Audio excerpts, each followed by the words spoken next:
Él es quien nos ha amado desde antes de la fundación del mundo.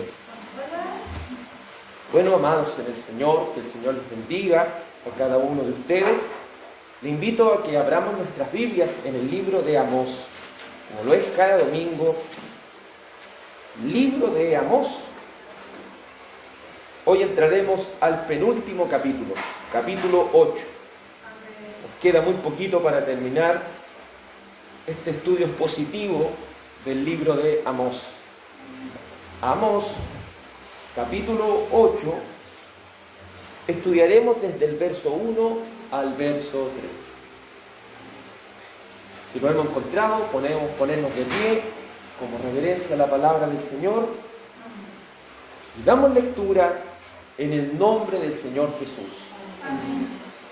Así me ha mostrado Jehová el Señor. He aquí un canastillo de fruta de verano. Y dijo: ¿qué ves, Amós? Y respondí: un canastillo de fruta de verano. Y me dijo Jehová: ha venido el fin sobre mi pueblo Israel, no lo toleraré más. Y los cantores del templo gemirían en aquel día, dice Jehová el Señor. Muchos serán los cuerpos de muertos, en todo lugar los echarán fuera en silencio. Amén. Oremos. Dios Padre y bendito Salvador, agradecemos al Señor por sus bondades, por su gracia inmerecida, por permitirnos, Señor, estar en este lugar predicando tu palabra maravillosa. Te suplicamos, mi Señor, que puedas darnos sabiduría a cada uno de nosotros, entendimiento. Necesitamos de este pan, necesitamos de este alimento para el alma, Señor. Necesitamos que esta palabra corra y sea glorificada. Necesitamos que esta palabra nos instruya. Necesitamos que esta palabra, Señor, nos reprenda. Por favor, Señor, se lo suplico y se lo ruego. Háblenos para su gloria y honra. Háblenos, Señor, para que podamos crecer espiritualmente. Háblenos, Señor, para irnos conformando cada vez más a la imagen de Cristo. Por amor de tu nombre, oh Padre Santo, te rogamos todas estas cosas en el nombre de Jesús. Amén. Favor de tomar asiento. Estamos viendo este hermoso libro de Amós. Como lo dijimos, ¿cierto?, hace muchos meses atrás, Amós significa carga o el que lleva una carga. Y cuando el mensaje de la palabra de Dios es predicado fielmente, cuando la palabra de Dios denuncia el pecado en las criaturas, ese pecado o ese mensaje se transforma en una carga para aquel que lo está escuchando y para aquel que lo está llevando. Es una carga. Y es esta carga la que Él quiere mostrar y anunciar por medio de este mensaje. Amós, un hombre que fue comisionado desde el campo para poder anunciar la palabra de Dios al reino del norte de Israel, a una ciudad en la cual él no vivía, le tocó predicar, y no tan solamente en algunos lugares, sino delante de las personas principales de aquella ciudad, sea el sacerdote o sea al mismo rey, Jeroboam. Hemos visto anteriormente, haciendo una síntesis, que son 5 visiones en Amós. Hemos visto ya las primeras 3 visiones. Vino un interludio que es desde Amós capítulo 7, desde el versículo 10 al versículo 17, y hoy veremos la 4ª visión. Hemos visto que en las primeras 2 visiones, la primera era la visión de la langosta y la visión del fuego. La visión de la langosta trataba de aquel juicio de Dios que iba a venir sobre el pueblo de Israel, el cual se llevaría todas sus cosechas, se llevaría todo su alimento, para que ellos pudieran clamar al Señor y arrepentirse de sus pecados. Luego viene Amós y le dice al Señor: pero Señor, este pueblo es pequeño, ten misericordia de este pueblo. El Señor dice: ya, no voy a hacer juicio contra este pueblo. Pero este pueblo se sigue portando mal, este pueblo se sigue alejando del Señor. Y el Señor manda otra visión a Amós, y es la visión del fuego. Es la visión que trata de la desolación. ¿Qué es lo que hace el fuego cuando quema una casa? Deja todo en cenizas, desola todo lo que está a su paso. El Señor le manda esta visión a Amós, pero Amós intercede por el pueblo y dice: Señor, pero este pueblo es un pueblo débil, Señor. Este pueblo es un pueblo chiquitito, Señor. Ten misericordia de este pueblo. Nuevamente el Señor tiene misericordia del pueblo de Israel. Nuevamente el Señor guarda su misericordia. Pero el pueblo de Israel nuevamente se vuelve a portar mal. Nuevamente tiende a alejarse del Señor. Y ahí viene la tercera visión, que es la visión de la plomada. Dios toma un plomo, obviamente hablando de manera metafórica, toma un plomo y empieza a ver cómo está la rectitud de Israel. Si Israel se estaba portando mal, obviamente la rectitud era algo totalmente alejado de lo que el Señor pedía. El pueblo de Israel seguía buscando el juicio de Dios. Y llegó al punto de decir: yo no voy a tolerar más. Ya no voy a poder seguir tolerando el pecado de este pueblo. Uno podría decir que con todas estas visiones y los capítulos anteriores que hemos visto, el pueblo de Israel de una u otra manera pudiera arrepentirse y buscar al Señor. Pero ellos, en vez de arrepentirse y buscar al Señor, como lo vimos la vez pasada, vino el sacerdote Amasías y le dijo: tu palabra, la palabra que tú estás predicando, es una palabra, como dice Amós capítulo 7, versículo 10, dice: estas palabras la tierra no las puede sufrir. Es decir, las palabras que tú estás diciendo son muy duras, es una palabra que ya el pueblo no lo soporta. Y le dice a este hombre: anda a predicar a otro lado, en otras palabras más simples. Anda a predicar a tu pueblo y gánate la vida allá. Pensando que Amós era un profeta de profesión, era un hombre que se dedicaba y se ganaba la vida predicando. No, Amós era un agricultor, era un boyero, un personaje que cuidaba bueyes. Y el Señor de ahí lo tomó para ir a predicar la palabra de Dios, pero no para cobrar por eso, sino para predicarla de manera fiel. Y le dice el Señor por boca de Amós, al haber despreciado este pueblo, y los líderes al haber despreciado la palabra de Dios, les dictamina una sentencia. La mujer de este hombre sería hecha ramera, los hijos de ellos caerían a espada cuando vinieran a invadir aquella tierra. La tierra que ellos tenían sería repartida por suertes. Ellos morirían en tierra extraña, porque cuando llegaban antiguamente los países y llegaban a ciertos lugares, ellos capturaban a esta gente y se las llevaban a tierra extranjera. Las exiliaban de su propio país. Es en ese contexto que entra la cuarta visión. Le llamaremos a la cuarta visión, visión de la fruta madura.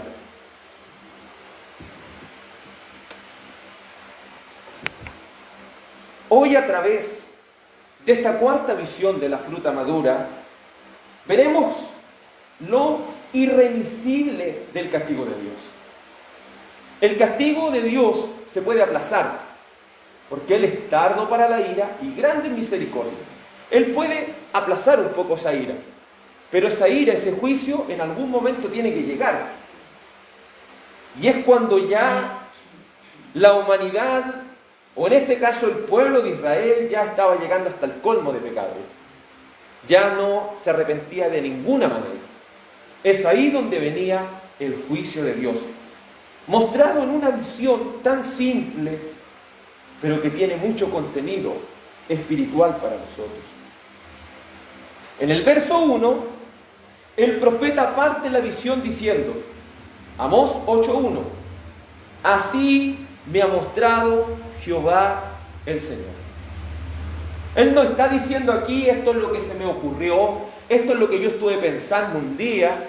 Él no viene a predicar sus propias palabras, él viene a predicar propiamente tal la palabra de Dios.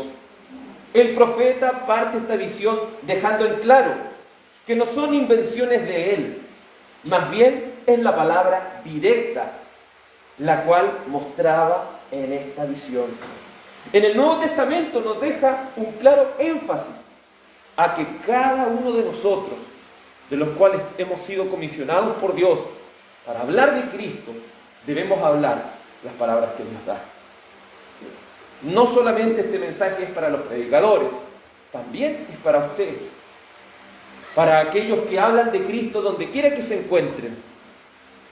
Y si queremos crecer como iglesia, y no lo digo crecer en número, crecer a la imagen de Cristo, que cada uno de nosotros vaya creciendo en lo espiritual. Si queremos crecer, debemos predicar de acuerdo a lo que el Señor dice, no lo que nosotros pensamos que es.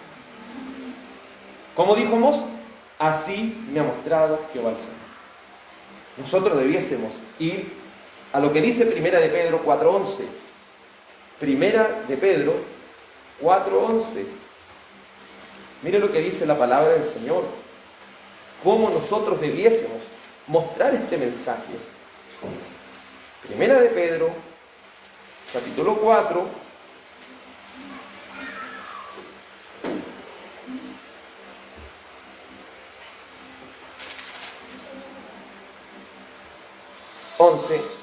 Primera de Pedro 4:11. Si alguien lo ha encontrado, si lo puede leer solo el verso 11, por favor. Primera de Pedro 4:11. ¿Quién lo podría leer, hermana Natalia? Si alguno hable conforme a las palabras de Dios, si alguno ministre conforme al poder que Dios da, para que en todo sea Dios glorificado por Jesucristo, a quien pertenece la gloria del imperio por los siglos de los siglos. Amén. Entonces Amós estaba bien, ¿o no? ¿Es lo que él decía? Sí, porque él dijo, así me mostró Jehová. ¿Y qué dice Pedro en esta enseñanza en el Nuevo Testamento? Que lo que dice, si alguno hable conforme a lo que se imaginó, a lo que conforme que él pensó, no. Hable conforme a las palabras que Dios da. Si alguno ministra, es decir, si alguno sirva a Dios, pero no con sus propias fuerzas, sino conforme al poder de Él. ¿Y cuál es el fin de que hablemos lo que el Señor dice? ¿Cuál es el fin de que ministremos, es decir, trabajemos con el poder de Dios? Es que Él sea glorificado y no nosotros. Porque si empezamos a hablar nosotros acerca del Evangelio con nuestras propias palabras, vamos a estarnos predicando ¿a quién? ¿A nosotros mismos y no a Dios? Como algunos de ustedes saben, se me está preparando para lo que es el pastorado y como iglesia bautista se me ha pedido estudiar. Y al estudiar para predicar la palabra del Señor, he llegado a entender muchas cosas que antes nos hacía errar. Por ejemplo, la Escritura tiene contextos. La Escritura no es tomar solamente una parte y de ahí hacer toda una doctrina, no. Es probar los contextos. Por ejemplo, un ejemplo muy simple. Dice el Salmo 23, verso 1. El Señor es mi pastor, nada me faltará. ¿Cierto que dice así la palabra? Y uno podría estar predicando a Cristo y podría decirle a una persona, oiga, el Señor usted está pasando por cosas económicas, quizás está pasando por alguna dificultad, y usted le va a decir, el Señor es mi pastor y nada me faltará. Si usted lo ve específicamente en su contexto, no es correcto decir eso. Porque Él dice, a lugares de delicados pastos me hará descansar, confortará mi alma. Todo tiene que ver con lo espiritual. Él no me va a faltar en cosas espirituales, eso es lo que dice el contexto, pero si yo distorsiono ese texto, voy a estar ocupando eso para cualquier cosa. No sé si me entienden, porque la palabra tiene un contexto. La palabra, si hay algo que debemos entender de ella, tiene un solo significado. No es el significado que yo le doy o que usted le da, es el significado que la misma Escritura está diciendo.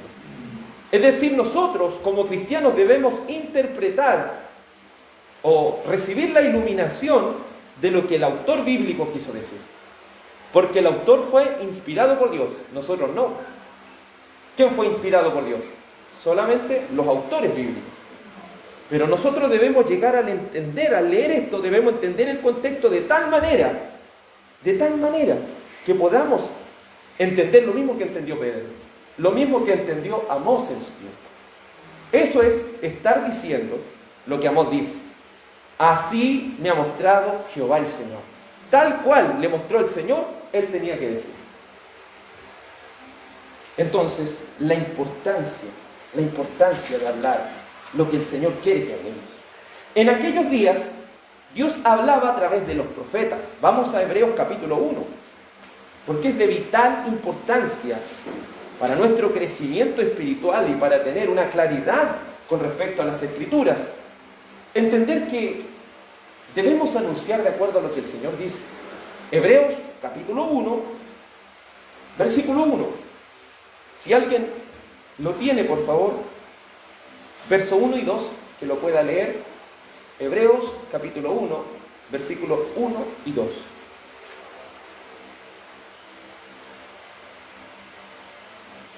¿Quién desea leerlo? Amén. Dios, habiendo hablado muchas veces y de muchas maneras en otro tiempo a los padres por los profetas, en estos postreros días nos ha hablado por el Hijo, a quien constituyó heredero de todo, y por quien asimismo hizo el universo. Amós está bien en lo que está diciendo. Él dijo, así me mostró Jehová, o así me ha mostrado Jehová. Porque el Señor antiguamente hablaba ¿por quiénes? Por los profetas. Y hoy ¿por quién nos habla según el verso 2? Por el Hijo, por la palabra de Dios. Es importante entender que cuando Dios hablaba a través de los profetas estaba hablando una revelación progresiva. Era una revelación progresiva, que iba en ascenso, en progreso. Pero cuando viene Cristo, esta revelación progresiva la transformó en una revelación definitiva. Entendamos esto. Cuando los profetas mostraban las visiones, mostraban todas estas cosas, esa era una visión o una predicación en ascenso, una predicación progresiva. Pero cuando vino el Señor Jesucristo, Él trajo la revelación definitiva. Y si Cristo ha traído la revelación definitiva, ¿quiere decir que yo puedo darle la interpretación que yo quiera a la palabra? No. La revelación definitiva ya está ya. ¿Quiere decir entonces que el Señor puede venir en la noche y me puede decir a mí, esta es la palabra? No. No, porque ya Cristo trajo la revelación definitiva. Entonces, cuando vayamos a las Escrituras, y si queremos seguir el régimen bíblico, si queremos seguir las herramientas bíblicas para entenderla, no debemos pedirle a Dios la revelación de la Escritura. Debemos pedirle a Dios la iluminación. Una cosa es la revelación y otra cosa es la iluminación. Iluminación se trata de que Dios nos dé la luz y la claridad para entender la palabra de Dios, para entenderla con profundidad, para entender lo que ella quiere decirnos. Por eso el Señor puede decir propiamente tal: las palabras que yo os he hablado, ellas son espíritu y ellas son vida. Amén. Pero no mis palabras, no sus palabras. Es la palabra de Dios la que da vida. Es decir, que si yo trazo bien la palabra de verdad, ella va a producir vida en las personas. Pero si la trazo mal, va a producir muerte. Y lo que queremos es que la palabra de Dios traiga vida a cada uno de nosotros. La Escritura nos dice en 2 de Pedro 2 o 1.19, 2 de Pedro 1.19, nos dice la Escritura de esta manera, entendiendo la importancia de la palabra de Dios, y aprovecharemos lo que Amós nos está diciendo para profundizar sobre esto. 2 de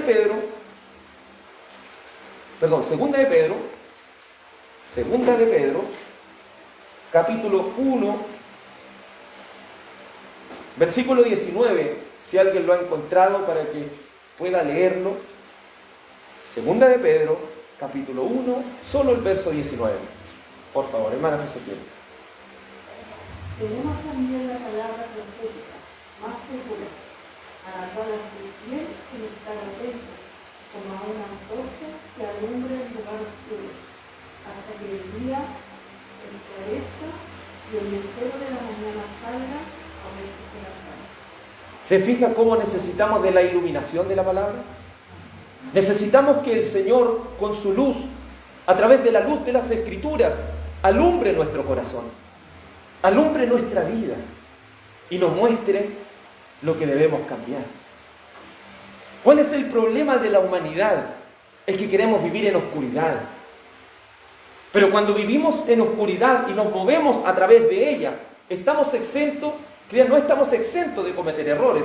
Porque ¿quién podría de alguna manera hacer un trabajo con la luz apagada? ¿Quién podría?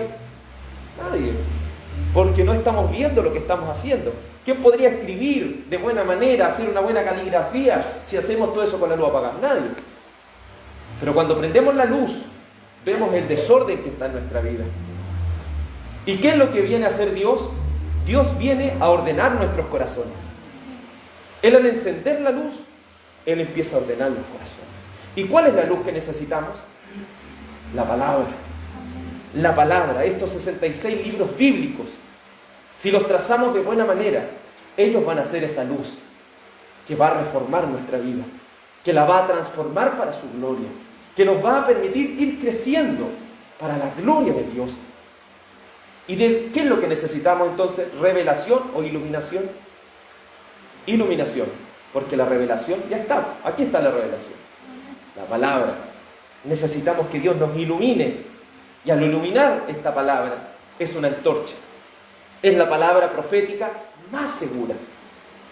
Lo que yo diga no tiene relevancia, pero lo que la palabra dice tiene una fiel relevancia.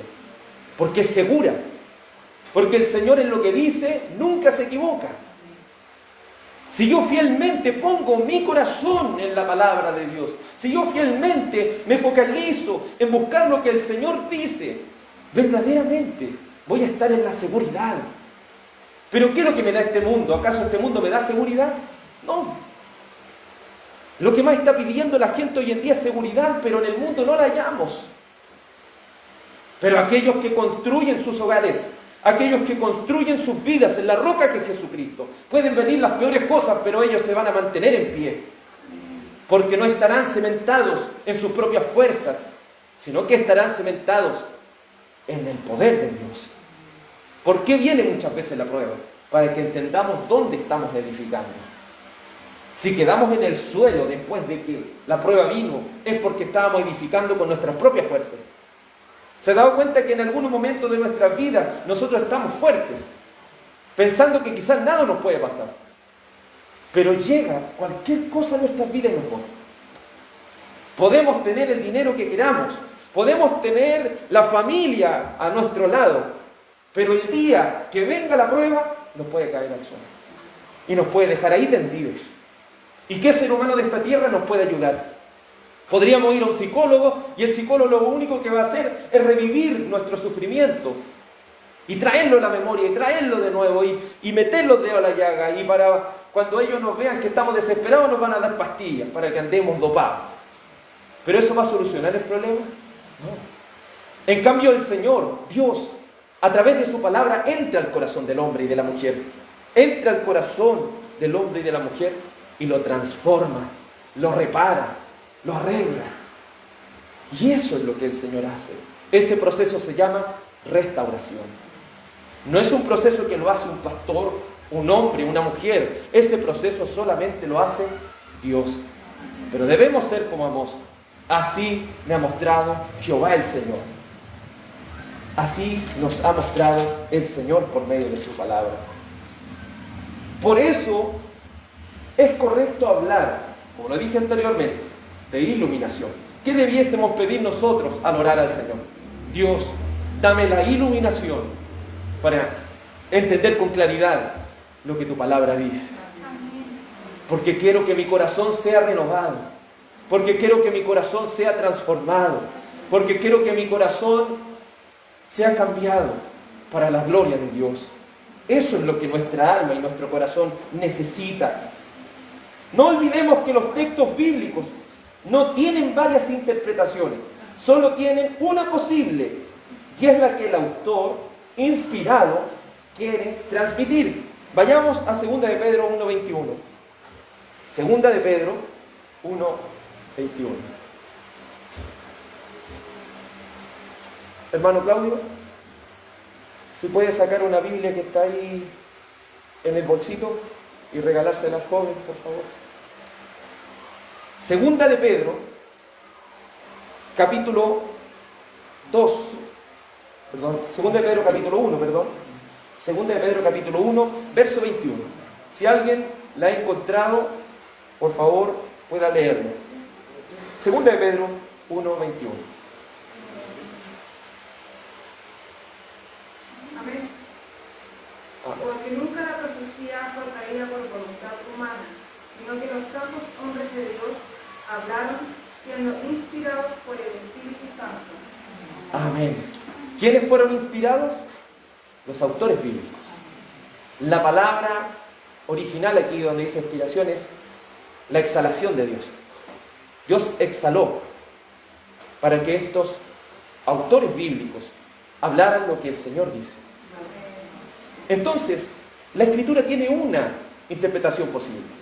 Una interpretación, si lo podríamos decir, legal del texto. Cuando vamos a las Escrituras no vamos con imágenes preconcebidas para creer lo que nosotros queramos que el texto diga. Nosotros debemos investigar y estudiar de manera fiel la palabra de Dios para que entendamos lo que el autor mismo está diciendo. Porque el autor fue inspirado, nosotros no. Por lo cual, por eso le digo, nosotros no necesitamos que Dios nos revele las cosas, porque la revelación ya está ahí en la palabra. Nosotros necesitamos que Dios nos ilumine y nos muestre qué es lo que quiso transmitir el autor bíblico. Por eso Amós, en el capítulo 8, versículo 1, dice: así me ha mostrado Jehová el Señor. Así me ha mostrado Jehová el Señor. Avancemos. Luego dice: he aquí un canastillo de fruta de verano. Empieza la visión en Amós capítulo 8, versículo 1. Un canastillo de fruta de verano. Esta es la cuarta visión. El Señor nos habla de maneras tan simples, de maneras tan claras muchas veces, y utiliza ejemplos tan normales para explicarnos las cosas. Y en este caso, muestra a Amós un canastillo de fruta de verano. En el mes de agosto, en aquel pueblo de Israel, cerca de Medio Oriente, en aquellas tierras se cosechaban los frutos maduros, los cuales tienen una corta duración a causa de la madurez. Vea un fruto maduro, ¿cuántos días le va a durar ahí una fruta muy madura en la casa? ¿Cuánto le va a durar? Poquito muchas veces. Si no lo metemos en el refrigerador, eso va a durar poco. Obviamente en aquellos días no había refrigerador, así que esa fruta madura estaba pronto a echarse a perder. Con esta visión simple de un canasto con fruta madura de corta duración, quiere Dios, a través del profeta, mostrar su juicio irremisible. El juicio de Dios es irremisible. Él lo dijo y eso lo va a hacer. Así como esa fruta está tan madura que si pasan unos días más se va a echar a perder, así iba de ser rápido el juicio inminente de Dios sobre este pueblo que ya había traspasado los límites. Vamos al verso 2. Y dijo: ¿qué ves, Amós? ¿Qué le dijo? ¿Qué ves, Amós? Y respondí: un canastillo de fruta de verano. Nos damos cuenta cómo los profetas, a los cuales la palabra de Dios les era revelada, ellos no le ponían más énfasis. Pero nosotros tendemos a ir a un texto bíblico y imaginarnos más allá de lo que está escrito. Pero ¿qué hacían los profetas que recibieron la revelación de Dios? ¿Qué ves, Amós? Un canasto de frutas de verano. Lo mismo que había visto en el principio. Entonces, es tan claro y evidente que cuando el Señor nos habla con esta simpleza, nos muestra también el carácter profético, que no era un carácter especulativo. La Biblia no se trata de que nosotros estemos especulando, se trata de cosas concretas. Y creo que ese es el error que muchas veces, por no estudiar esta palabra de Dios, nos ha llevado a especular muchas cosas. ¿Y eso qué es lo que trae? Inmadurez dentro del pueblo de Dios. ¿Qué es lo que trae? Distorsionar la palabra de Dios. Pero si queremos trazar bien la palabra de verdad, podemos ver en este versículo 2 el carácter de un profeta que ha sido inspirado por Dios. Y respondí: un canastillo de fruta de verano. Él, es decir, Amós, no quiere añadir a la interpretación. Él quiere que Dios mismo le ilumine para entender con claridad lo que Dios quiera decir a través de él. Esta debiera ser nuestra disposición al ir a un texto. Si va a Ezequiel, se va a dar cuenta que cuando le pregunte, o vaya a Jeremías y le pregunte, ¿y qué es lo que es esto? Por ejemplo, en Ezequiel, cuando habla de los huesos secos, y le pregunta, ¿qué ves, Jeremías? He aquí, Señor, tú lo sabes. Siempre el carácter profético es que el Señor hable, no que ellos le pongan un doble énfasis a las cosas. Ellos quieren que el Señor hable. Y ese debiera ser nuestro deseo al ir a las Escrituras. No que ellas digan lo que yo quiero escuchar, sino que ellas digan lo que Dios quiere transmitir a mi vida, lo que Dios quiere transmitir a mi alma. Esta debiera ser nuestra disposición al ir al texto bíblico. Debiésemos ir con sumisión a la interpretación que Dios mismo le da, la cual el autor bíblico quiso expresar en su tiempo. Vamos a 1 Corintios 4:6. 1 Corintios 4:6. Si alguien lo encuentra, lo puede leer, por favor. 1 Corintios 4, verso 6. Si el hermano Claudio le puede ayudar al joven a buscar el texto, por favor. 1 Corintios, capítulo 4, versículo 6. Si alguien lo ha encontrado, por favor, que pueda leerlo. Hermano Matías. Pero esto, hermanos, lo he presentado como ejemplos de los impuros, por amor de vosotros, para que nosotros aprendéis a no pensar más de lo que está escrito, no sea que por causa de uno os envanezcáis unos contra otros. Fijémonos en esta parte, que aprendamos a no pensar más allá de lo que está escrito. Esa debiese ser nuestra disposición al ir a las Escrituras. No pensar más allá. Pero muchas veces nosotros cuando vamos a la Escritura queremos ir un paso más adelante o 2 pasos más adelante. Eso es producto de nuestra caída. La pecaminosidad nos lleva a pensar mucho más allá de lo que está escrito. Pero eso es lo que no debemos hacer. Y eso es lo que los profetas se encargaron de no hacer. No pensar más allá de lo que está escrito. Yo debo basarme ahí, en lo que la palabra dice. Le damos gracias a Dios porque en nuestra formación como iglesia, una iglesia que está naciendo, hemos podido ir derribando muchas cosas que eran mandamientos de hombres, más que la palabra de Dios. Y le doy gracias al Señor por eso, porque esos mandamientos de hombres muchas veces hacen que las personas o se les atan cargas tan pesadas que no podemos llevar muchas veces. Pero si vamos sin pensar más allá de lo que está escrito y nos sometemos a la palabra de Dios, ¿qué trae la palabra de Dios? Trae libertad. Aquella palabra de Dios es la que nos trae vida, no muerte, no esclavitud. Y dijo, verso 2, Amós 8:2, y dijo, ¿qué ves, Amós? Y respondí, un canastillo de fruta de verano. Y me dijo Jehová, ha venido el fin sobre mi pueblo Israel, no lo toleraré más.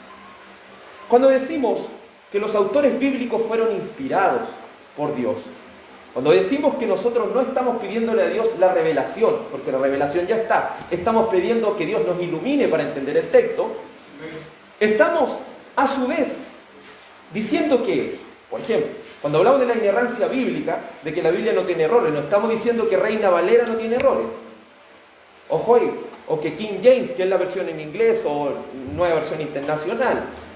La palabra que no tiene errores es el original.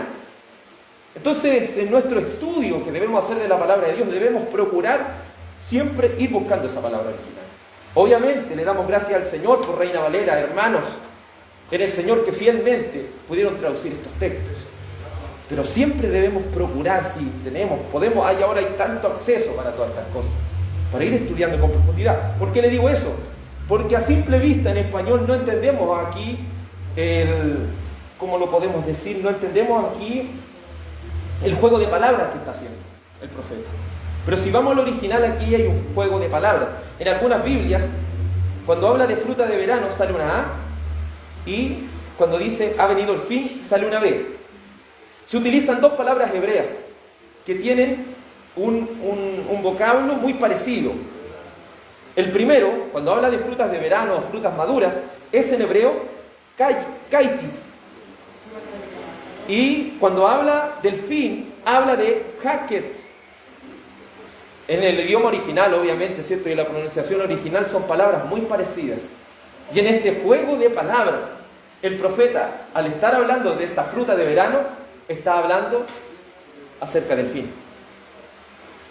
En este juego de palabras, el hebreo que está escuchando esto, está escuchando este mensaje, al hablarle de fruta de verano, inmediatamente, al ser estas palabras tan parecidas, entienden que el profeta está utilizando ese juego de palabras para que ellos entiendan.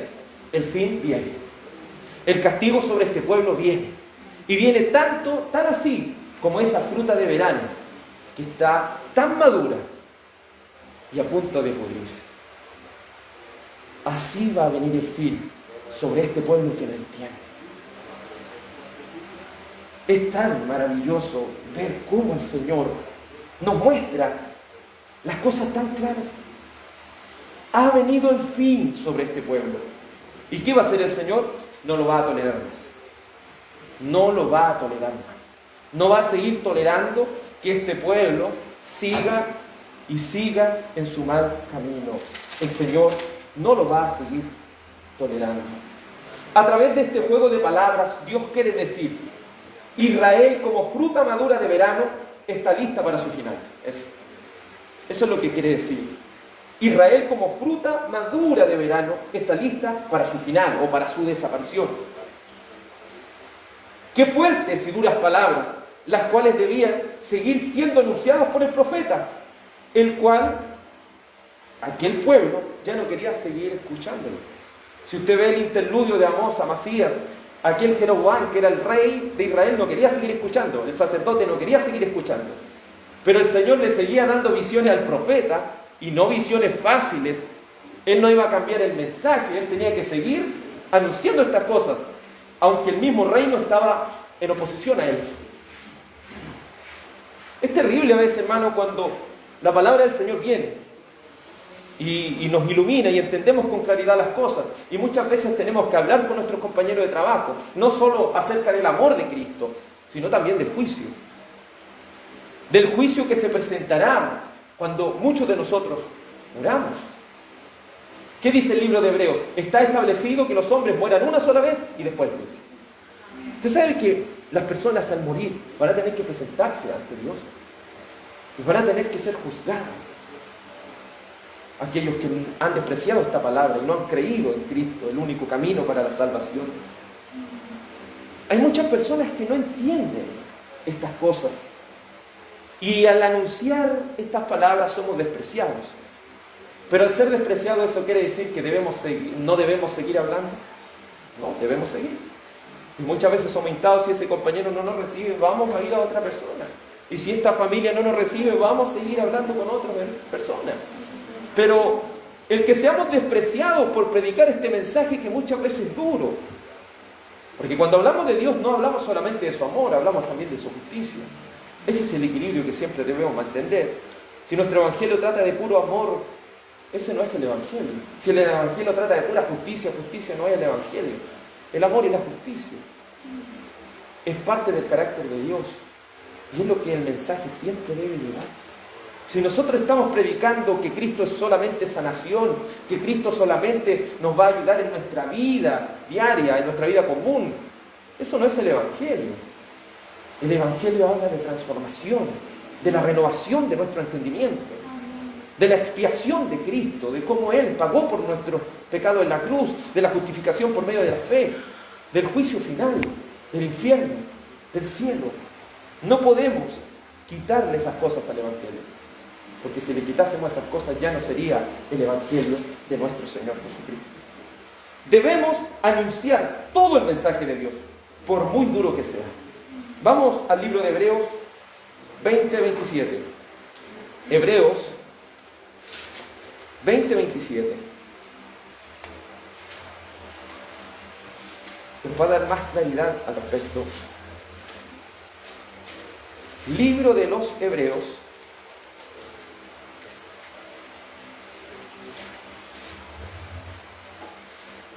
capítulo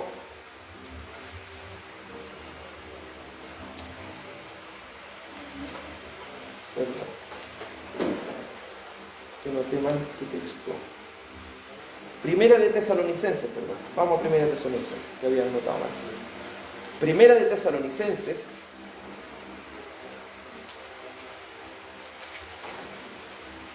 Tesalonicenses, capítulo 2, versículo 4. Mire lo que dice el apóstol con respecto a su mensaje. Si alguien lo ha encontrado, por favor, 1 de Tesalonicenses, capítulo 2, versículo 4. Bueno, Matías. Ya. Sino que según fuimos aprobados, porque Dios... ¿Sí? ¿No bien? ¿O no? ¿Sí? ¿Sí? Ya. Sino porque fuimos aprobados porque Dios, para que no se nos confiese el Evangelio. Así hablamos no como para agradar a los hombres, sino a Dios que prueba nuestros corazones. Cuando anunciamos el mensaje de Dios, ¿a quién debemos agradar? A Dios. Si nuestro mensaje está enfocado en las personas, si solamente en las personas no estamos predicando el Evangelio. Es que a veces para no caer mal, como dicen algunos, a veces para no ofender a la gente. Porque entendamos esto, el Evangelio ofende a aquellos que no quieren arrepentirse. Siempre va a causar ese efecto. Si el mensaje del Evangelio, y no estoy diciendo que vayamos y ofendamos a toda la gente, no. El predicar el Evangelio va a ofender a las personas. Porque las personas no quieren dejar su mala manera de vivir. Porque las personas quieren creer en Cristo, pero humanamente hablando, y creer en Cristo humanamente hablando, es lo peor que podemos hacer. Porque estoy diciendo, creo en Cristo, pero a la vez no me someto a su palabra. No le busco. No le entrego mi vida. Muchos quieren un Salvador, pero no quieren un Señor, alguien que los gobierne. No quieren un amo que les dirija sus vidas. Entonces nuestro mensaje no está basado en agradar a las personas, sino en agradar a Dios. Eso debe ser nuestra mente siempre, que nuestro mensaje agrade a Dios. Es decir, Amós debía seguir predicando. Aunque ya muchos fueran ofendidos, aunque ya no lo querían ni ver en ese reino por predicar estas cosas, él debía seguir anunciando este mensaje. Volvamos a Amós y veamos qué es lo que quiere decir el Señor con el canastillo de fruta de verano. Versículo 3. Amós capítulo 8, verso 3. En este juicio de un Dios tardo para la ira, este juicio era irremisible, pues ya no sería más tolerado por él. Los juicios de Dios no vienen inmediatamente muchas veces. Él es tardo para la ira, pero cuando llega, nadie puede escapar de él. ¿Quién puede escapar de los juicios de Dios? Nadie. ¿Y qué dice el verso 3? Y los cantores del templo gemirán en aquel día, dice Jehová el Señor. Muchos serán los cuerpos muertos. En todo lugar los echarán fuera en silencio. Cuando la fruta se echa a perder, ¿usted se la come? ¿A dónde la echa? Eso iba a pasar con este pueblo de Israel, que era inminente el juicio sobre ellos. Los cantores del templo, ¿qué iban a hacer ese día? Iban a gemir. Siempre notamos que, si nos remontáramos a Israel, o lo mismo que cuando muchas veces nosotros cantamos, siempre cantamos con gozo. El libro de Santiago dice: el que esté alegre, cante alabanzas. La alabanza representa el gozo.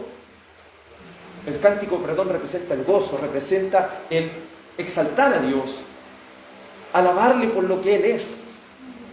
Pero el cántico de ellos, por el juicio, iba a ser un gemido. Qué terrible es cuando el gozo se transforma en un gemido.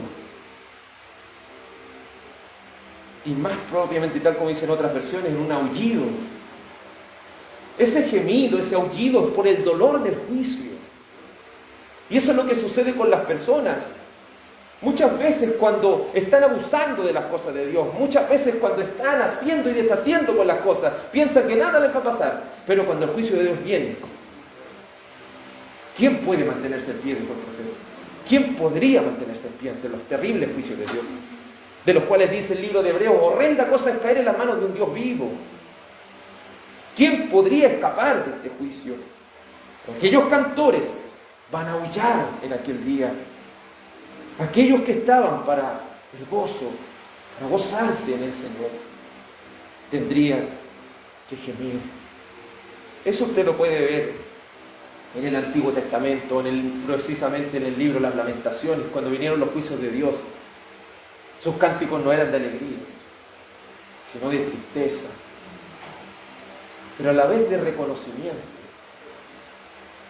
Porque si bien el juicio es para aquellos que no están en Cristo, la disciplina es para aquellos que están en el Señor. Esto recuerde que no todo Israel se iba a perder, sino que el Señor siempre tenía su remanente escogido. Pero este remanente escogido muchas veces se ve arrastrado. Cuando la apostasía y estas cosas de este mundo muchas veces vienen, se ve arrastrado. ¿Y qué debe recibir? El azote de la mano del Señor. Pero como dice el libro de los Hebreos, eso al principio no va a traer gozo, va a traer tristeza, pero después trae un fruto apacible al corazón. Después eso va a traer a aquellas vidas una transformación de sus almas. Pero no solo eso. Verso 3, Amós capítulo 8, verso 3, la parte B, o la segunda parte, dice: muchos serán los cuerpos muertos, en todo lugar los echarán fuera en silencio. ¿Cómo iban a ser el juicio de aquellos días? Los cuerpos iban a ser tantos que ya no le iban a poder enterrar. Algo que se vio cuando la pandemia estaba en una altura muy grande. ¿Se acordaba cuando las personas no las podían enterrar ya y andaban en bolsas muchas veces? Vieron en Ecuador cuando tenían puras bolsas de las personas fuera, porque ya no las pueden enterrar. Imagínense en aquellos días cuando ni siquiera la bolsa existía. O en las guerras y en las masacres, cuerpos por las calles mismas. Tan así que usted no puede tomar a su pariente para enterrarlo porque ni siquiera tiene la fuerza para eso, y tanta gente y tanta mortandad que no se puede hacer nada. Todo eso iba a ser el juicio de Dios sobre un pueblo que no entiende. Era un juicio que no iba a volver atrás, iba a llegar. Tampoco entendemos un poco aquí cuando dice los echarán fuera en el silencio, porque en la antigüedad aquellas personas tenían una tradición y una ceremonia. Cuando había un velorio, como le llamamos aquí en Chile, había mujeres contratadas que siempre las contrataban, valga la redundancia, para que acompañaran al lloro. Pagaban a mujeres para que lloraran. Eso era una tradición que ellos tenían. Pero era tanta la mortandad que ni siquiera podían traer personas para eso. Para más o menos poner una similitud, no iban a poder hacer un velorio. No iban a poder velar a sus muertos, como nosotros lo podríamos decir en nuestro idioma. Y eso, para las personas que han vivido, es algo terrible. Los que queden vivos iban a tener a sus familiares muertos ahí, no iban a tener la capacidad de enterrarlo, no iban a tener la capacidad de velarlo, y eso ¿qué es lo que iba a traer a ellos? Un dolor profundo. No solamente físicamente iban a ser afectados, sino también sus corazones y su alma. Iba a ser llevada a la angustia tan grande. Pero el Señor siempre nos habla a tiempo. Siempre nos habla a tiempo. A este pueblo le habló por muchos años. Pasaron reyes y reyes, y les hablaba y les hablaba. Les levantaba profetas, ellos los mataban, los escupían, los despreciaban. Pero cuando llega el juicio de Dios, ¿quién podrá hacer algo? ¡Cuán terribles son los juicios de Dios! No pensemos solamente muchas veces en el amor de Dios. Pensemos que también Él es un Dios justo. Y cuando llegue el juicio final, esto obviamente, ¿cierto?, está basado en lo que le dijo Israel en la caída, y ya hemos vuelto muchas veces a Crónica, a Segunda de Reyes, para ver la caída de Samaria, la caída del reino del norte. Ellos nunca más se pudieron volver a levantar. Pero esto nos muestra una mirada futura. Si aconteció esto con Israel, ¿cuánto más va a acontecer con este mundo impío que no ha querido recibir estas palabras de Cristo, que no quieren venir a Él para que tengan vida, que quieren permanecer en su corrupción, como dijo San Juan, porque aman más las tinieblas que la luz, aman la oscuridad porque sus obras son malignas. Este mensaje es para que cada uno de nosotros anunciemos el Evangelio de manera fiel. Anunciemos no solamente el amor, sino los juicios que prontamente vendrán. Y usted puede decir, pero no sabe, usted no sabe cuándo viene el Señor. Yo no sé cuándo viene el Señor, ni aun los ángeles. Pero sí sé que la muerte puede venir en cualquier momento. Muchos piensan, no, pero yo voy a morir más adelante. Cada uno no sabe cuándo va a morir. Por eso, este mensaje es un mensaje que nos debiera llevar a nosotros a hablarlo siempre con las personas. No debiésemos callar. No debiésemos callar de hablar de este mensaje.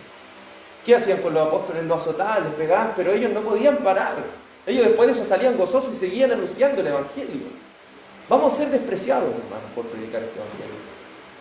Pero debemos seguirlo predicando fielmente. Porque la muerte o la venida del Señor puede venir sobre las personas que a veces están muy cercanas a nosotros. No quisiéramos que ellos murieran sin que nosotros hubiéramos hablado. Porque el apóstol Pablo siente un miedo con esto y dice, ay de mí si no predico este Evangelio. Ay significa juicio. Él se sentía mal por estas cosas. Le dejo esa inquietud, amados, y le invito a que oremos. Dios Padre, le agradecemos por este mensaje que nos ha instado a predicar, Señor, sobre sus juicios, a predicar no solo de su amor, sino también, Señor, de aquella condenación que vendrá sobre todos aquellos que desprecian esta palabra. Ayúdanos, Señor, en primer lugar a predicar un evangelio fiel, que no está basado en nuevas revelaciones, sino que está basado en la iluminación de las Escrituras. Ayúdanos, Señor, a poder anunciar esta palabra, no con énfasis que humanamente le pongamos. Ayúdanos, Señor, a anunciar esta palabra lo más pura posible. Porque el que hable conforme a las palabras que Dios da. Te suplico, Padre, por amor de tu nombre, que nos des denuedo para predicar tu palabra. Danos, Señor, aquella valentía para que aunque seamos despreciados, aunque seamos aborrecidos por predicar esta palabra, lo hagamos de igual manera, Señor. Padre mío, que esa antorcha siga alumbrando en un lugar oscuro, porque tenemos una palabra profética más segura, en la cual hacemos bien en estar atentos. Esta palabra, Señor, es aquella luz. Tu palabra, Señor, aquella palabra que tú has hablado, es espíritu y es vida. Ayúdanos, Señor, porque tenemos una gran comisión que cumplir. Porque no solamente los predicadores, Señor, debemos anunciar estas cosas, sino cada parte del cuerpo de Cristo.Ínstanos, Señor, muévenos a predicar esta palabra de manera fiel. Te suplico todas estas cosas y que la gracia, la paz y la bendición de Cristo sea sobre cada uno de nosotros, oh Padre. En el nombre de tu Hijo, amado Jesús. Amén y amén. Que el Señor les bendiga y que puedan tener una muy linda semana en el Señor.